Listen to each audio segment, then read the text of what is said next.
दोस्तों हमारे YouTube channel में आप सबका स्वागत है। दोस्तों आज की इस वीडियो में आपको बताएंगे कर्म क्या है, हमारे विचार क्या है, हमारे कर्म क्या होते हैं। तो आज इसी के बारे में आप लोगों को इस वीडियो में बताएंगे। बहुत ज़्यादा सोचने वाले लोग इस वीडियो को ज़रूर देखें कि कैसे हमारे विचार हैं अच्छे या बुरे कर्म को जन्म देते हैं।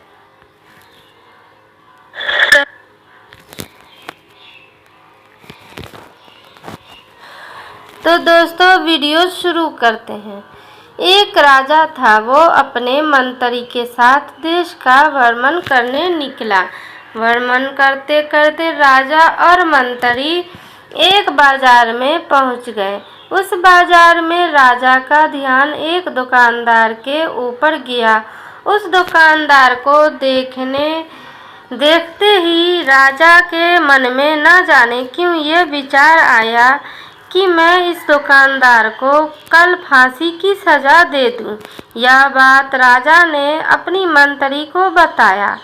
मंत्री कुछ बोले उससे पहले राजा उस दुकानदार के दुकान के सामने से आगे निकल चुके थे और दूसरे बातें करने लगे। मंत्री बहुत ही चिंतित हो गया। यह बात समझ नहीं पा रहा था कि दुकानदार की गलती क्या है। दुकानदार से बिना कुछ बात किए, बिना कुछ सोचे समझे महाराज ऐसा फैसला लेने के बारे में क्यों सोच रहे हैं। राजा और मंत्री भ्रमण करने के बाद राज दरबार वापस चले गए। मंत्री को रात भर नींद नहीं आई। सुबह जागने के बाद मंत्री एक साधारण प्रजा का रूप बनाकर उस दुकानदार के पास गया और उस दुकानदार से पूछा, तुम क्या बेचते हो? दुकानदार ने जवाब दिया, मैं चंदन की लकड़ी बेचता हूँ। फिर मंत्री आसपास के लोगों से दुकानदार के बारे में पूछना शुरू किया। सबने जवाब दिया कि दुकानदार किसी से बोलता नहीं है, हमेशा दुखी रहता है। मंत्री को बात समझ में आ गई। मंत्री फिर वापस दुकानदार के पास गया और उस दुकानदार से पूछा, तुम दुखी क्यों रहते हो? दुकानदार ने बताया, मैं दुखी इसलिए रहता हूँ क्योंकि मेरे दुकान पर लोग आते हैं, चंदन की लकड़ियाँ सूंघते हैं और बोलते हैं बहुत ही सुंदर है, बहुत ही अच्छी है, बहुत ही अच्छी महक है इसकी, लेकिन कोई खरीदना नहीं चाहते हैं, खरीद नहीं पाते हैं, इसलिए मैं बहुत दुखी रहता हूँ।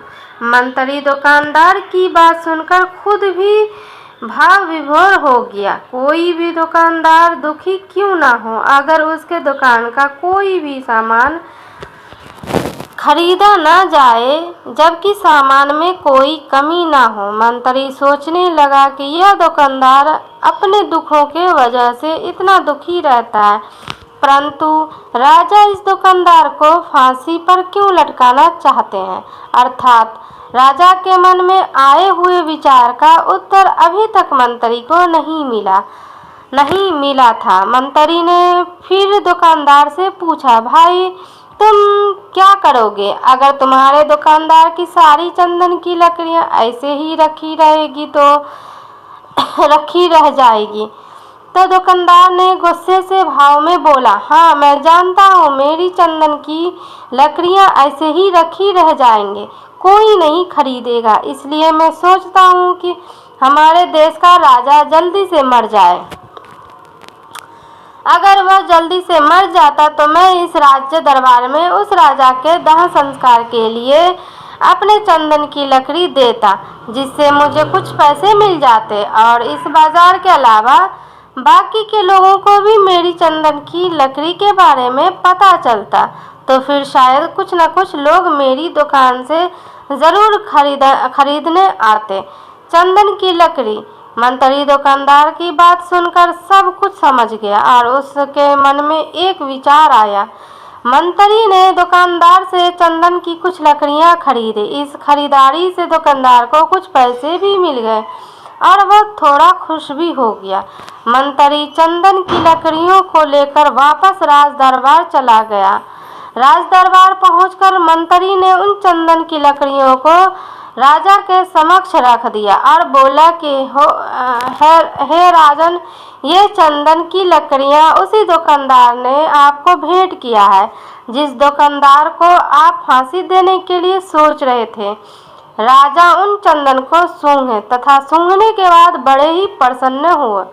उन्होंने कहा, यह चंदन की लकड़ियां बहुत ही ज्यादा खुशबूदार है। दुकानदार के इस अनोखे भेंट से राजा बहुत खुश हुए और मंत्री को कुछ स्वर्ण मुद्राएं दिए तथा बोले, जाओ उस दुकानदार को ये स्वर्ण मुद्राएं इनाम में देना और बोलना कि आज के बाद महल में जब कभी भी चंदन की लकड़ी की जरूरत पड़ेगी तब तुम्हारे दुकान से ही चंदन की लकड़ी ली जाएगी। मंत्री जी मुस्कुराने लगे तथा यह सोचने लगे कि अब तो राजा के मन में उस दुकानदार को फांसी देने का विचार आ ही नहीं सकता, क्योंकि अब तो हमेशा राज दरबार के लिए चंदन की लकड़ियां का इंतजाम की जिम्मेदारी उस दुकानदार को जो मिल गई है। मंत्री स्वर्ण मुद्राओं को लेकर वापस दुकानदार के तरफ चल दिया। इधर राजा इस विचार में पड़ गए कि वह दुकानदार तो बड़ा ही अच्छा इंसान है। जिस वक्त मैं उसके बारे में यह सोच रहा था कि मैं इसको कल फांसी दे दूंगा, तब शायद उसके मन में उस समय यह विचार चल रहा था कि राजन पहली बार मेरी दुकान के सामने आए हैं, क्यों ना मैं उनको अपनी सुंदर और खुशबूदार लकड़ियों को भेंट करूं। और आज उसने मुझे भेंट भी किया। बेवजह ही मैं उसको फांसी देने के बारे में सोच रहा था। इधर मंत्री दुकानदार के पास पहुंच गया। मंत्री ने राजा के द्वारा दी गई स्वर्ण मुद्राओं को दुकानदार को देते हुए कहा कि जिन चंदन की लकड़ी को कल मैं खरीद कर लेकर गया था, उन चंदन की लकड़ियों को राजा ने बहुत पसंद किया और इनाम के तौर पर तुमको यह कुछ स्वर्ण मुद्राएं दिए हैं। दुकानदार बहुत खुश होने लगा। साथ ही साथ मंत्री ने उस दुकानदार को यह भी बताया कि अब आज के बाद राज दरबार में जब कभी भी चंदन की लकड़ियों की ज़रूरत पड़ेगी तो सारी चंदन की लकड़ियां तुम्हारी ही दुकान से ली जाएगी। दुकानदार मंत्री की बात सुनकर बहुत ही खुश हो गए। मंत्री ने दुकानदार से पूछा, क्यों भाई, तुम तो राजा के बारे में इतना बुरा भला सोचते थे, लेकिन राजा देखो तुम्हारे कितना चिंता करते हैं। राजा कितने अच्छे हैं। राजा अपनी प्रजा के बारे में कभी भी गलत नहीं सोचते हैं। दुकानदार मंत्री की बात से सहमत हो गया और बहुत दुखी हुआ। दुकानदार मंत्री से बोला, मैं कितना गलत सोचता था राजा के बारे में। राजा तो बड़े ही अच्छे हैं, बड़े ही भले राजा हैं। भगवान करे कि राजा की बहुत ही लंबी आयु हो। यह बात सुनकर मंत्री भी बहुत खुश हुआ। फिर मंत्री वहां से वापस राज दरबार को चला गया और यहीं पर महात्मा गौतम बुद्ध जी ने उस कहानी को समाप्त कर दिया। फिर अपने शिष्य से उन्होंने पूछा कि अब बताओ कि कर्म क्या है। शिष्य ने कहा कि गुरुजी, विचार ही हमारे कर्म होते हैं। तो दोस्तों, आप लोगों को ये वीडियो कैसी लगी हो ज़रूर कमेंट बॉक्स में बताएं। अगले वीडियो में फिर मिलते हैं।